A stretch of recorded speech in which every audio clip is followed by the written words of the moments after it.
proposed that we shall take 200,000 acres of land in Galana Gulalu and grow wheat for export. We will not be having this issue of manuring, this issue of propositions of taxes up and taxes down. Bang does not need fertilizer.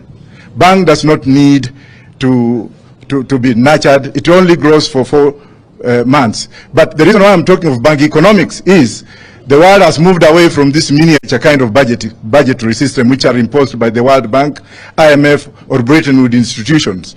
I, as a scholar of Bretton Woods institutions, that's law and economics, law and development, if you look at what Walter Rodney wrote, and I'm sure my friend Honorable Kalonzo is very much aware because he's a reader, Walter Rodney wrote of a phraseology that led to his death when he was a Guyanese living in Dar es Salaam at that particular time, of how Europe underdeveloped Africa. So we are talking of hegemony of development and undermining underdevelopment, because they are looking at us and saying that Africans have no conscience. We have to develop them.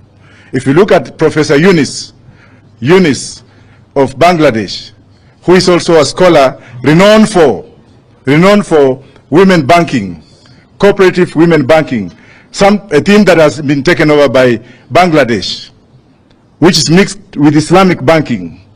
But the World Bank has now borrowed that kind of paradigm, where banking is done from the locality of the women where they are found. And that's a story for another day. We will not be talking on this everyday budget, every day sijui nani amefanya nini. Kama tungepanda bangi for export and for economic development, not for smoking, we will not be having this kind of discussions every day. I speak very harshly because I am one of you. And I am one of you. I am also recognized wherever I've been in terms of intellectual scholarly work that we have contributed to Harvard, London School of Economics,